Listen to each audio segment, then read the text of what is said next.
कभी कभी कड़ी मेहनत करने के बाद भी सफलता मिलने में देरी हो जाती है। ऐसी स्थिति में धैर्य बनाए रखना चाहिए। मेहनत तो सभी करते हैं, लेकिन सफलता कुछ ही लोग हासिल कर पाते हैं। कुछ लक्ष्य हासिल होने से पहले ही रास्ता बदल देते हैं, इसी वजह से सफल नहीं हो पाते हैं। इस संबंध में गौतम बुद्ध का एक कहानी प्रचलित है। इस कहानी में सुखी जीवन और सफलता पाने के सूत्र बताए गए हैं। अगर इन सूत्रों को अपने जीवन में उतार लिया जाए तो हम कई परेशानियों से बच सकते हैं और अपने लक्ष्य तक पहुंच सकते हैं। एक बार की बात है, एक गांव में सबल नाम का एक लड़का रहता था। सबल अपनी कामचोरी और आलसीपन से प्रसिद्ध था।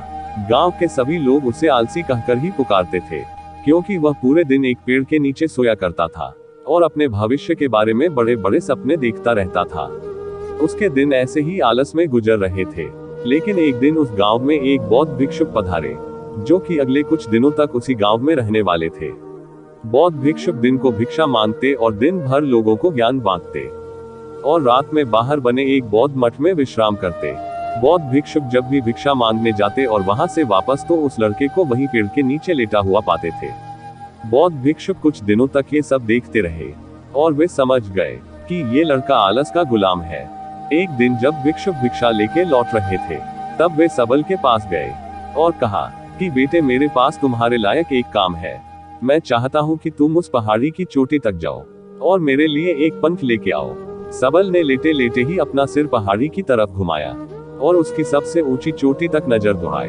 उसके बाद उसने बौद्ध भिक्षुक की तरफ देखा और कहा, यह असंभव है, मैं उस पहाड़ी के शिखर तक नहीं पहुंच सकता हूँ, मैं बहुत आलसी हूँ। बौद्ध भिक्षुक ने मुस्कुराते हुए कहा, अरे लेकिन मुझे जिस पंख की तलाश है वह इस पहाड़ी पर भी नहीं मिलेगा। उस पहाड़ी के उस पार एक गुफा है, वहां पर वह पंख मिलेगा, लेकिन वह कोई साधारण पंख नहीं है। ऐसा पंख तुमने आज तक नहीं देखा होगा।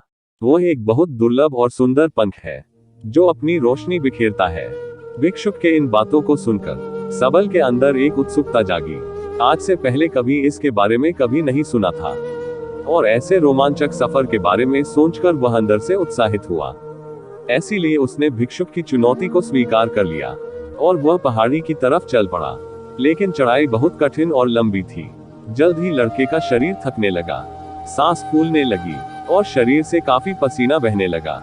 लेकिन फिर उसने चलना जारी रखा। वह जैसे जैसे ऊपर चढ़ता गया, उसे वैसे वैसे प्रसन्नता हुई, क्योंकि उसने कभी किसी काम में इतनी मेहनत नहीं की थी।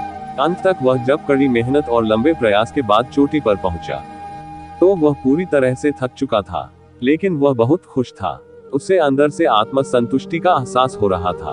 उसके चेहरे पर योद्धा जैसी मुस्कान थी, जैसे उसने कोई युद्ध जीत लिया हो। उसने पहाड़ी के शिखर से नीचे देखा तो उसके सामने एक बहुत ही मनमोहक दृश्य था। उसने अपने अंदर एक उपलब्धि की भावना प्रकट हुई, जो उसने आज से पहले कभी भी नहीं की थी। लेकिन असली चुनौती आगे थी। सबल को पहाड़ के दूसरी ओर उतरना था और उस गुफा को ढूंढना था जहां पर वह पंख था। नीचे उतरना और भी मुश्किल और खतरनाक था। ढलान ज्यादा खड़ी थी, क्योंकि चढ़ाई के समय सबल कई बार लड़खड़ाया और गिरा भी था, तो वह डर भी उसके अंदर था। उसने उतरना शुरू किया और कड़ी मेहनत के बाद वह गुफा तक पहुंच गया। पंख लेकर वह पहाड़ी की तरफ देखा। अब सबल का मन बेचैन होने लगा। वह पूरी तरह बिल्कुल थक चुका था। अब उसे वापस भी जाना था, लेकिन उसने कोशिश जारी रखा और कड़ी मेहनत करके भिक्षुक तक पंख लेके पहुंच गया। अब वह खुश था कि उसका आलस खत्म हो गया। उसने धीरे धीरे सारे काम करने लगा और दूसरों की मदद भी करता था। अब उसके गांव वाले उससे प्रेम करने लगे। तो दोस्तों, इस कहानी से यह शिक्षा मिलती है कि कभी आलस नहीं करना चाहिए, क्योंकि आलस से कुछ प्राप्त नहीं होता।